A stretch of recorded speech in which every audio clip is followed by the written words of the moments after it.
frères et sœurs en Christ, c'est encore une joie pour moi de partager la parole de Dieu avec vous. Voilà, nous sommes là pour partager la parole de Dieu, pour élever et célébrer le nom du Seigneur, pour proclamer sa présence et lui demander toujours de nous soutenir dans cette œuvre exceptionnelle dans laquelle nous sommes engagés. Voilà. Ce soir, nous allons encore nous attarder toujours sur Jésus-Christ de Nazareth, dans son enlèvement et dans son départ. Oui, comme dans la transfiguration, son aspect est tout autre. Voilà. Prions le Seigneur. Notre Père et notre Dieu, nous bénissons ton nom, nous t'élevons, nous proclamons ton règne, nous célébrons ta victoire. Merci de ce que par ta grâce et dans le nom de Jésus, tu nous permets de parler du Christ, d'annoncer son nom, de célébrer sa victoire, parce qu'il a fait des choses exceptionnelles pour nous. Il demeure exceptionnel, il est puissant, il est glorieux, et c'est lui que nous voulons adorer toute notre vie durant, dans le nom puissant de Jésus. Voilà. Je voudrais dire que si Jésus-Christ ne crée pas le déclic, vous ne pouvez pas le reconnaître. Et nous sommes dans toute cette veine-là. Comme dans la transfiguration, son aspect est tout autre. La chair et le sang désignent l'humanité de Jésus, selon Jean chapitre 1, verset 12 à 13. Et cette humanité, en tout point semblable à notre humanité. Mais au stade où Christ est, où il sort de la mort, c'est un mystère. Parce qu'il a été engendré par Dieu et non par un vouloir humain. Il accepte la chair comme nous. Mais Jésus-Christ n'est pas nous. Pourquoi? Parce que lui, il a été engendré de Dieu et non selon le vouloir de l'homme. C'est ce qui, davantage, accentue son mystère en le ressuscitant. Sa chair devient autre chose, tout en restant elle-même, ce que personne ne peut expliquer. Mais en se donnant comme nourriture, elle met, c'est-à-dire le Père, elle met le comble à ce mystère-là. Et nous devons considérer ces trois aspects de la chair et du sang du Seigneur, et son incarnation, sa résurrection, sa chair, son sang que nous mangeons et nous buvons. Nous ne pouvons pas mieux les comprendre l'un que l'autre. Ils nous sont proposés pour que nous les recevions. Car en les recevant, ils opèrent alors une transformation dans nos vies. Nous qui sommes de chair et de sang, nous devons naître de l'esprit, selon Jean chapitre 3, verset 5. Nous devons aussi entrer en communion avec Dieu dans la fraction du pain et la consommation du vin, afin de ressusciter comme Christ à notre tour dans la gloire. Celui qui mangera ce pain vivra éternellement. Jean 6, 58. Luc 9, 29. Et il advint comme il priait que l'aspect de son visage devint autre, son vêtement d'une blancheur fulgurante. Marc chapitre 7, verset 12. Après cela, il se manifesta sous d'autres formes, d'autres traits à deux d'entre eux qui étaient en chemin et s'en allaient à la campagne. Après ces choses-là, à deux d'entre eux, il se manifesta en une autre forme parmi les gens qui marchaient pour aller à la campagne. L'expression sujette donc une transformation de Jésus lui-même par sa résurrection. Sa condition humaine étant glorifiée par l'Esprit, son apparence est alors autre. Philippiens 2, 6. Lui, le Christ qui était dans la forme de Dieu, ne considéra pas comme une proie à saisir le fait d'être égal à Dieu. Donc nous voyons que Christ s'est transformé à tel point qu'on ne peut pas le reconnaître. Mais qu'est-ce qu'il va faire? Il va s'anéantir lui-même pour prendre la condition et la forme d'esclave, apparence propre à la condition humaine blessée par le péché, privée de la gloire de Dieu. Romains chapitre 3, verset 3. Tous ont péché, sont privés de la gloire de Dieu. Devenant semblable aux hommes et trouvé comme un homme à son aspect, c'est ce que Christ va faire. La résurrection de Christ n'est donc pas une réanimation, un retour à la vie comme ce fut le cas pour la fille de Jairus, dans Luc chapitre 8, verset 40. Le fils de la veuve de Naïn, dans Luc chapitre 7, verset 11 à 17. La résurrection de Lazare, dans Jean chapitre 11. Éthique, la résurrection de Éthique, dans Actes chapitre 20, verset 7 à 12.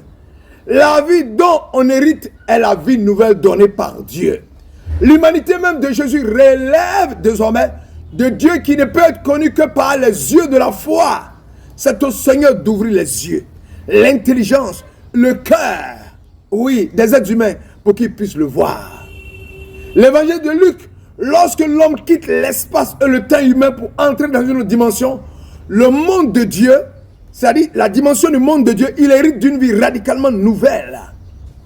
Luc 24, 31. Alors, les yeux furent ouverts et il le connut. Alors, il ouvrit l'intelligence pour comprendre les Écritures. Ici, le Christ va lever le voile qui est sur les yeux par l'interprétation des Écritures. Puis la fraction du pain. Le tout dans la puissance de l'Esprit Saint. Pour croire, l'homme a en effet besoin de la grâce de Dieu qui fait les premiers avances et qui l'aide du secours intérieur de l'Esprit Saint pour toucher son cœur, le tourner vers Dieu. Pour ouvrir les yeux de son âme et donner à tous la joie profonde de consentir et de croire à la vérité. Oui, personne ne peut dire Jésus est Seigneur, sinon dans et par l'Esprit Saint. Jean 6, 44. Nul ne peut venir à moi si le Père qui m'a envoyé ne l'attire. Nul ne peut venir à moi si cela ne lui est donné par le Père. Et tout ceci va se faire sous le chemin, en chemin image de notre cheminement à tous. Cela demande du temps, de la persévérance, de la confiance en celui qui invisiblement nous accompagne chaque jour sur le chemin de notre vie. Matthieu chapitre 28, verset 20. Je suis avec vous tous les jours jusqu'à la fin du monde. Matthieu 18, 20. Quand 2 ou 3 sont réunis à mon nom, je suis là au milieu d'eux. Pour l'instant, pour ces 2 disciples, celui qui les rejoint sur la route est un pèlerin qui s'en retourne à la fête. Alors, son sens habituel d'habiter comme un étranger. Es-tu seul à être si étranger à Jérusalem que tu ne connais pas ce qui s'y est passé? Eux ne savent pas à qui ils parlent, ni que la résurrection est effective survenue. Ils ont l'air sombres, car selon l'action biblique, le visage révèle le cœur. Les 2 disciples sont complètement désarçonnés par les événements récents, c'est-à-dire les pèlerins d'Emmaüs. Leur espérance est en berne. Pourtant, dans leur déception, leur tristesse, leur souffrance, Christ était avec eux. Ils ne le savaient pas. Jean chapitre 1, verset 26. Disciples d'Emmaüs, notons que c'est Jésus qui prend ici l'initiative de la rencontre du dialogue. En effet, il faut remarquer que le vocabulaire employé se retrouve largement dans le discours missionnaire. Acte chapitre 2, Acte chapitre 13 de la sorte, il nous a dit que la prédication missionnaire est liée directement à Jésus-Christ ressuscité. Un peu plus loin, pour montrer comment sa mort et sa résurrection entrent dans le plan divin du salut, Jésus se livrait alors à une leçon d'exégèse. Celui-ci est brièvement mentionné au style indirect. Lui ne nous en fait pas profiter et nous devons attendre le second volume des Actes des Apôtres pour recevoir cet enseignement des serviteurs de la parole. Actes chapitre 2, versets 14 à 41. Il nous a seulement suggéré que le Christ emploie la technique exégétique juive du collier qui rapproche des versets empruntés à la loi au prophète au psaume 24, verset 44. Ici, le fil du collier est ce qui concerne le Christ Jésus. De part en part, les Écritures rendent témoignage à celui qui en est le but et le centre. L'interprétation, autrement dit, la recherche et l'exposé de la cohérence n'est pas une invention des disciples. Leur compétence en matière d'exégèse est un don, le fruit d'un enseignement qui est plus même un fruit des fruits de la résurrection. Qui est lui-même un fruit de la résurrection. Notons que les 2 disciples savent le ministère de Jésus et sa mort, mais ils ne se remémorent pas les Écritures. Le déclic de la foi se produit donc ici à la rencontre entre le Jésus historique, sa vie, les événements de sa passion et de sa résurrection, les Écritures qu'il annonçait. Et l'Esprit Saint agit au cœur de cette rencontre. Pour nous maintenant, notre foi grandit et se fortifie à la rencontre du Nouveau Testament qui rend témoignage à la vie de Jésus, à ses paroles, à ses œuvres, aux événements qu'il a vécu lors de sa passion, de sa résurrection, et dans l'Ancien Testament où à la lumière de l'Esprit du ressuscité, nous voyons son visage se dessiner dans cette écriture qui le prédisait. Et Jésus dit bien à ses 2 disciples que c'est en tant que Christ, c'est-à-dire Messie oint, qu'il accomplit tous ces textes. Et lui qui avait assumé notre humanité, privé de la gloire de Dieu, par la suite de nos péchés, il est entré dans sa gloire avec son corps de chair qui est maintenant totalement Dieu.